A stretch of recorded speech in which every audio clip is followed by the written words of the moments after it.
After praying with this text for the week, I was putting together some thoughts through prayer, things that I wanted to talk about. And I came prepared to preach yesterday and today about this. But then something happened which caused me to change everything from this to this.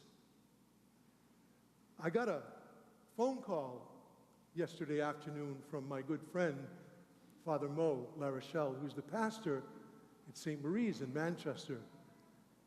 And he said, "Paul, I want to tell you a story." So he began to tell me the story about a young man by the name of David.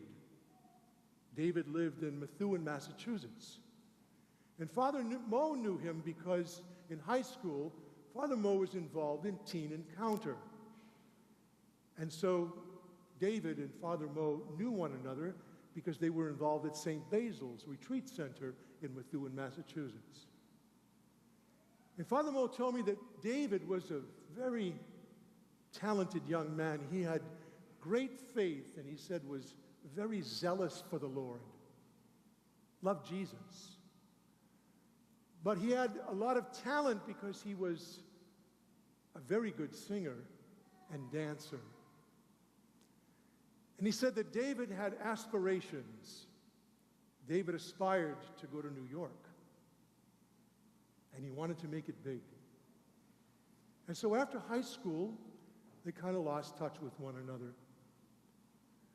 And then one day, Father Mo got a phone call from this Father Michael, who had been one of the priests who had been involved with them at Teen Encounter.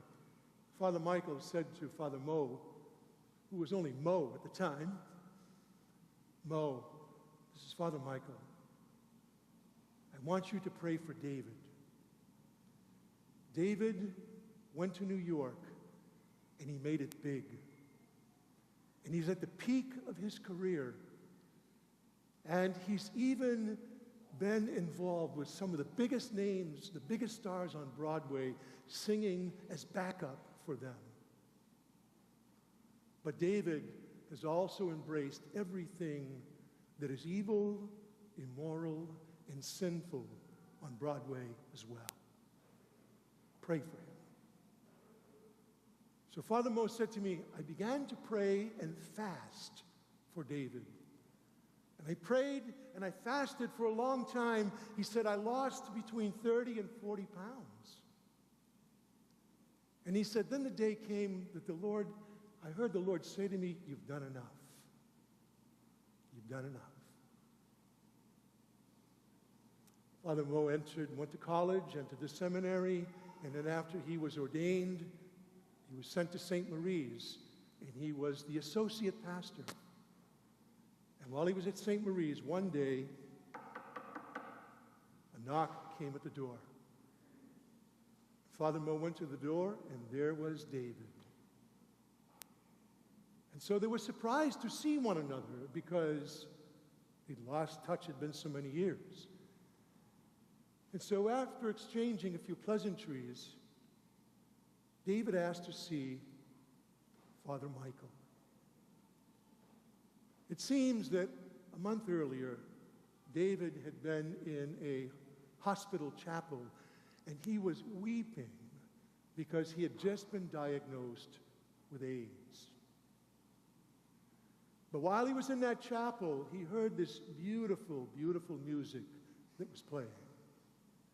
And he was so struck by the music that he wanted to know who had created it.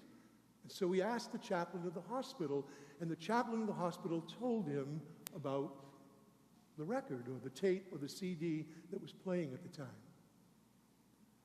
And lo and behold, Father Michael was one of the people who had helped create this music. And so David, through his research, wanted to track Father Michael down and tracked him to St. Marie's, and that's how he wound up at the door.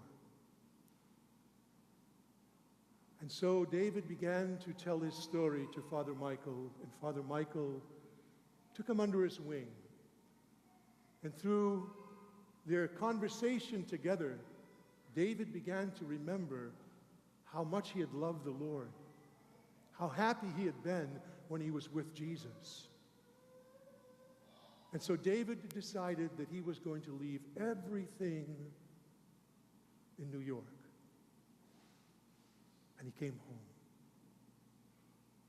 About 6 months later, David needed hospice care. And so he was presented with several options as to where he wanted to spend his final days. And so David said, I don't care where I go, but I would like to go to a place that I could receive the Holy Eucharist every day. And so about a month later, he died, and Father Mo said that he celebrated his funeral mass. And so I said to Father Mo at the time, I'm in the sacristy, and I'm doing some work. And I've got my earpiece, and I said, Mo, if you tell that story, you're going to have people in their seats weeping. But I was focused on the older brother. And I said, Mo, you remember the story that Bishop Labashi told us when he was first ordained a bishop? How he kidded and said, oh, they send us to bishop school to learn how to be bishops. And this bishop preached on this particular gospel that we heard this morning. And he talked about the older brother. And he said he talked about the older brother in a way that I never, ever heard before, or never even considered in my own mind and heart. And this bishop talked about the older brother in a manner. He said, what if the older brother, he suggested, what if the older brother, instead of becoming angry, what if the older brother had really acted like an older brother? And while his younger brother was away because he had squandered everything, what if his older brother had prayed for him and fasted for him so that he could come home? So we exchanged a few more pleasantries, and so we hung up the phone. I finished what I had to do in the sacristy, and I walked out of the church. I started to walk across the parking lot, and I got halfway, and I heard this in my heart.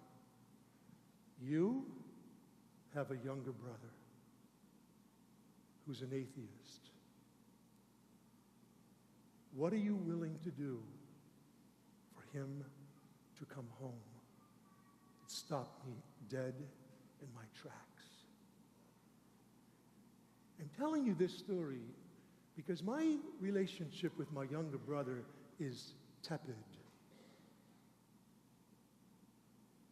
But I know that the Lord is going to ask me when I stand before him, where is your brother?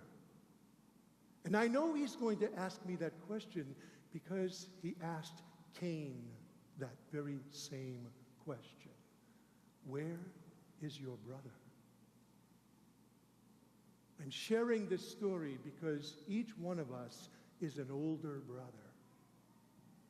Every one of us knows someone in our family, knows someone in our neighborhood, knows someone that they're friends with, knows someone who was a younger brother who was away from the Father, who has taken the inheritance of their baptism, which is the first down payment on resurrection and glory, and they've squandered it on a life of dissipation, just like David did, just like I did, just like you did.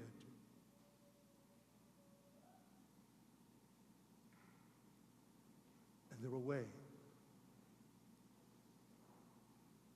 What are we willing to do so that they come to their senses, so that they come to realize that they are in dire need, and that they come home to the Father? You know, it's one of those things where when something happens, and it's almost as if someone can say to you, the ball is in your court. The ball's in my court now. I have a younger brother who's an atheist. What am I willing to do? What are you willing to do as older brothers for the younger brothers that we all